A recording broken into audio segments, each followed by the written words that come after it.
Tenemos con nosotros hoy a Clara Aguilera, eurodiputada y miembro de la Comisión de Agricultura de la Eurocámara. Queríamos preguntarte acerca de la estrategia de la granja a la mesa. Recientemente se ha aprobado el 20 de octubre un informe sobre esta estrategia y queríamos preguntarte si nos puedes comentar cuál es la postura del Grupo Socialista.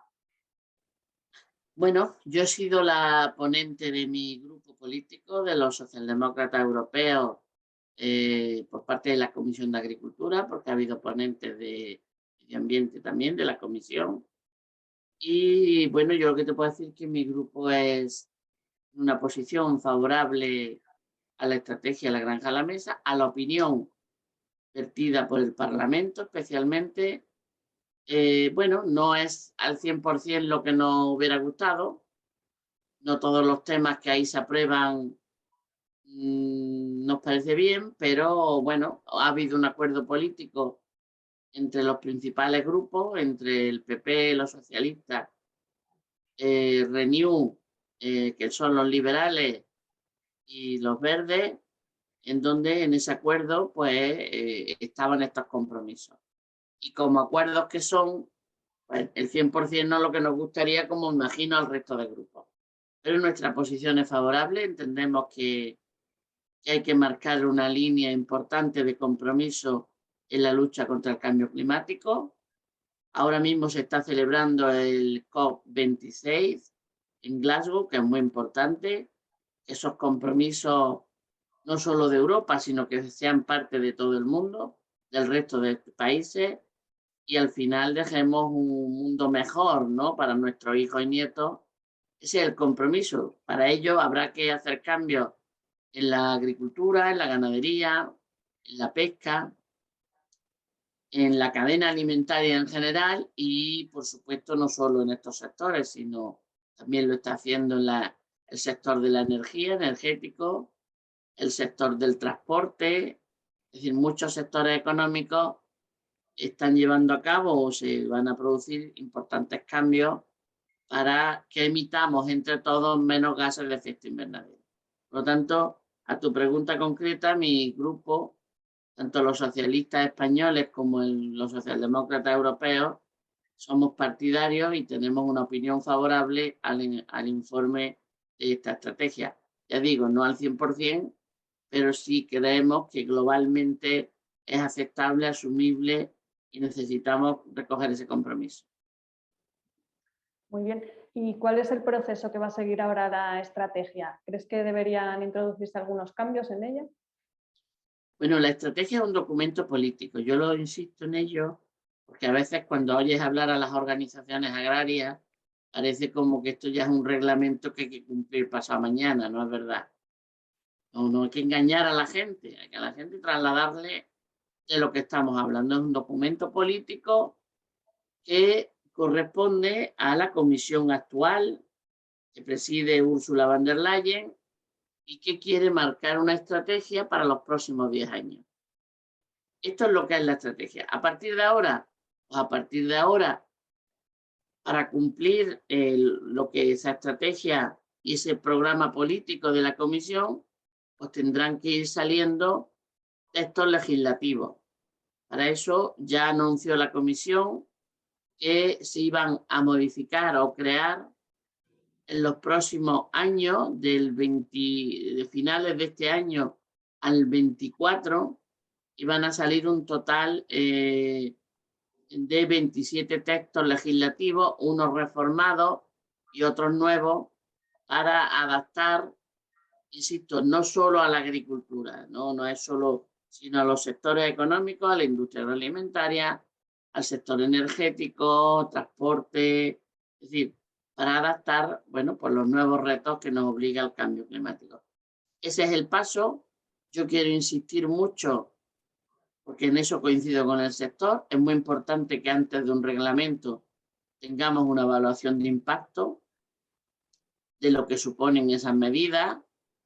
Se ha criticado mucho que esta estrategia no tenga evaluación de impacto. Los documentos políticos y los programas nunca tienen evaluación de impacto, lo tienen las leyes. Por lo tanto, bueno, cuando haya un reglamento en donde hable de reducción de pesticidas o de etiquetado en origen o de promoción de alimentos o de etiquetado de perfiles nutricionales, habrá que exigir, y es obligado, una evaluación de impacto, porque para ver las repercusiones que tiene, pero no en un programa político, que cuando uno se presenta a las elecciones y presenta un programa político, está hablando de cuál es la voluntad política de cambio que quiere. Para eso no hace falta evaluación de impacto, ¿no? Entonces, bueno, el proceso a seguir ahora, creo que va a haber no solo algún cambio, sino importantes cambios relacionados con las actividades para que provocar que haya una reducción en los gases de efecto invernadero en todos los sectores que lo estén ocasionando. Por ejemplo, yo creo que una de las más inmediatas va a ser la resolución que ya aprobamos y que además se está debatiendo en Glasgow, y eso tendrá repercusiones el próximo año, que es la reducción del gas del metano. Esto tiene mucho que ver con la ganadería. Por lo tanto, tendremos que ver qué le toca a España y qué está dispuesta a hacer España para reducir esos gases de metano. Esto es importante. Vamos a ver cuál es el tono y cuál es el compromiso que asume de la Unión Europea y cuál es el compromiso que le tocaría a España, y ver qué repercusión en los sectores ganaderos puede tener, especialmente en el vacuno, esta resolución. Pero luego hay otras. Tenemos ya algunos textos legislativos que pueden tener repercusión también. El paquete que habréis oído en inglés, Fit for 55, o sea, preparados para el 55, en donde ya se habla de los usos de la tierra, en donde se habla de la emisión de gases y de la absorción de gases de efecto invernadero para todos los sectores. Esto no es específico agrícola, pero bueno, también nos toca entre los sectores económicos que tienen que adquirir compromisos, pues también nos toca a la agricultura y a la pesca.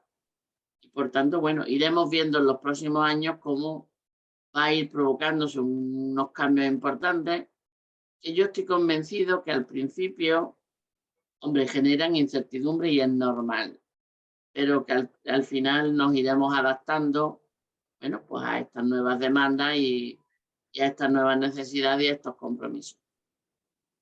Muy bien. En la votación del informe, el PP votó en contra. No sé cuál es la opinión que tiene al respecto. Un matiz, el PP español, que no el europeo. Es decir, que es muy significativo. El ponente de Agricultura es una persona del PP europea. Y por tanto, la propuesta, el ponente principal era de este grupo, y el grupo PP ha defendido la estrategia. Por supuesto, como nosotros, con salvedades y con algunas objeciones y algunos criterios diferenciados, pero también lo ha defendido. Pero mi sorpresa es cuando el PP español coincide además con los miembros españoles de ECR, que son de Vox, y son de los pocos sectores que votan en contra, digo, en esos grupos políticos. Es decir, por tanto, el PP europeo sí está alineado con la estrategia y con los compromisos contra el cambio climático, y yo creo que el PP español se ha equivocado y, bueno, yo creo que se ha quedado en el regate corto de decir yo me posiciono en contra, para así piensa que mejor les va a caer a los agricultores y ganaderos. Y yo creo que lo que podemos hacer por estos sectores, la agricultura y la ganadería, es ayudarles a esos cambios, y cuando haya cosas que no haya que admitir, no admitirlas, pero oponerse a un compromiso global como es la lucha contra el cambio climático, creo que es grave no estar en esa línea, y creo que el PP español se ha equivocado. Y lo lamento, porque yo colaboro habitualmente también con el PP español en los temas de agricultura, pero desde luego en esto no. Y bueno, hay que abordar esto durante los próximos años y para ayudar al sector hay que decir la verdad de las cosas y no lo que quieren oír. Y a veces la política tiene, bueno, controversias, porque entiendo que a los sectores les preocupe. Yo lo entiendo y me parece normal. Pero los que tenemos responsabilidad política tenemos también que abordar cuáles son lo que creemos y decirlo, aunque no estén de acuerdo. Es el mejor favor que le podemos hacer a la agricultura. Muy bien. ¿Y cree que se han tenido en cuenta los criterios científicos a la hora de elaborar este informe de la estrategia? Yo creo que no. Sinceramente lo pienso. Insisto, es un programa político y como programa político a veces me llama la atención porque alguna organización agraria dice, es que no se escucha la ciencia y tal. Mire usted, cuando nosotros desde el PSOE o el PP se presenta a las elecciones, hace un programa político, no le pregunta a la ciencia. Es decir, hacemos una implantación de nuestra posición ideológica en los distintos temas y luego la gente se convence o no, o le gusta o no y lo vota sí o no. Por tanto, esto es un documento político. Como documento político, no, es decir, es solo un programa de actuación de la comisión en base a sus criterios políticos. Y por tanto no se ha tenido en cuenta, no, esto no, ahora tampoco entiendo yo que tuviera que tenerlo. Donde tiene que tenerlo en cuenta a la hora de desarrollar la legislación. Ahí sí que es importante. Vamos a ver, en pesticidas que tanto preocupa. Habrá que reducir pesticidas porque bueno, cada vez queremos menos alimentos con productos químicos, la sociedad va avanzando también en ese aspecto y considera que, bueno, puede ir a la opción ecológica o a la convencional, pero con menos uso de pesticidas químicos o con fertilizantes o menos uso de antibióticos en la ganadería, solo a los animales enfermos y no a las colectividades. Y estos son elementos que la sociedad va avanzando. Es que la manera de producir y de criar el ganado de ahora nada tiene que ver con hace 20 años. Y probablemente en los próximos 20 años tampoco tenga nada que ver.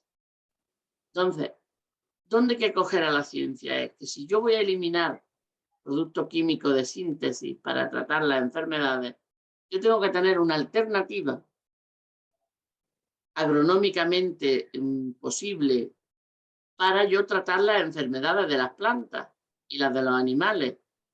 Yo quito antibióticos y tengo una alternativa. Si yo estoy enferma como persona y tengo una infección, tomo antibióticos.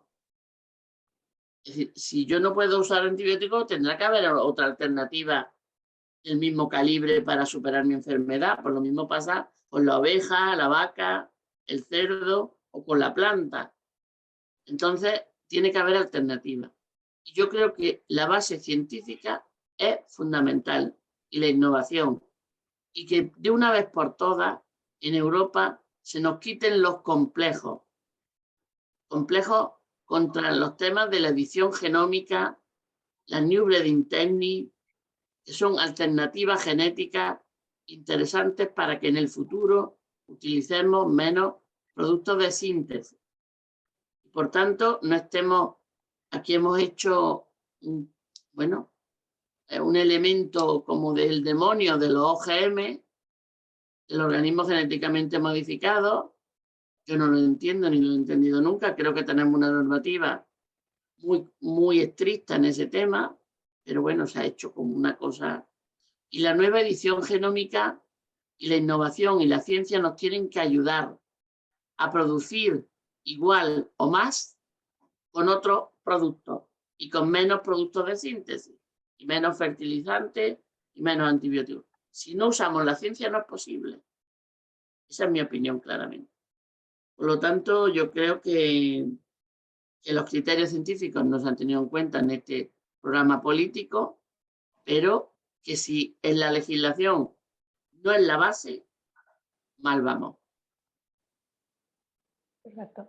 Y bueno, estos objetivos tan ambiciosos que nos estás comentando que tiene la estrategia se van a adoptar, claro, en la Unión Europea. ¿Se van a adoptar también en el resto del mundo o nos van a poner en una situación de falta de competitividad a los productos europeos? Bueno, vamos a ver si al final en lo que es la legislación tenemos los mismos porcentajes, ya veremos. Es decir, el 50, bueno, en definitiva va a haber un compromiso X, que sea, ¿no? Es muy importante que tengamos una exigencia con las importaciones del mismo nivel. Es verdad que Europa no puede obligar a que Estados Unidos, América Latina, África, el sudeste asiático hagan lo que nosotros hacemos porque nosotros lo digamos. Eso es verdad. Y porque nosotros, bueno, tenemos una sociedad con sus problemas, pero una sociedad más avanzada, que nos podemos permitir ser más sensibles, porque aquellas personas que no han resuelto todavía sus necesidades de comer no diaria o una atención educativa o sanitaria, pues no están pensando mucho en la lucha contra el cambio climático, están pensando en comer y en tener salud para poder vivir. ¿No? Nosotros no podemos imponer, sí podemos hacer dos cosas en mi opinión. Una, ir a la Organización Mundial del Comercio con estas propuestas y hay un encuentro el próximo año, estas propuestas se lleven a cabo en la Organización Mundial del Comercio. Porque si son requisitos exigibles en la Organización Mundial del Comercio, se tendrán que ir también poniendo en esos requisitos. Que en la conferencia ahora, en la COP26 de Glasgow, o en otras que haya, desde Europa, conseguir que haya países que estén en los mismos compromisos. Porque en la medida de que Canadá, Estados Unidos, México tengan que ir hacia ese compromiso de menos emisiones, tendrán que hacer las mismas medidas que hace Europa. Pero mientras tanto, mientras conseguimos que la Organización Mundial del Comercio compre nuestras normas, que las diferentes COP lo asuman también el resto de países, mientras tanto yo creo que tenemos un instrumento fundamental en la Unión Europea, que son los acuerdos comerciales. Y los acuerdos comerciales hay que hacerlos de otra manera. Y aquel país, yo no le puedo obligar a México, da igual, por ejemplo, a aplicar mis normas, pero si México quiere vender productos a la Unión Europea, sí tiene que hacerlo. Si no, los venderá a otro sitio o los venderá en México. Por tanto, es imprescindible, y de eso habla también la estrategia, y mucho, que los acuerdos comerciales de la Unión Europea en vigor, que son más de 170, se modernicen y los nuevos que se hagan lleven a cabo cláusulas que exija a esos países que si quieren vender tomate, aguacate, carne a Europa, las normas tienen que ser similares a las europeas, si no, no podrán importar a la Unión Europea. Porque si no estamos engañando a los europeos, porque estamos exigiéndole una dureza y unos estándares muy altos a nuestros agricultores y ganaderos, pero no lo exigimos cuando lo importamos de terceros países. Sería un engaño porque tú o yo vamos a comprar al supermercado. A la ternera gallega le exigimos, a la ternera argentina no. Luego, si es tan importante esos estándares, hay que exigirlos a todos. A todos si está en el supermercado europeo.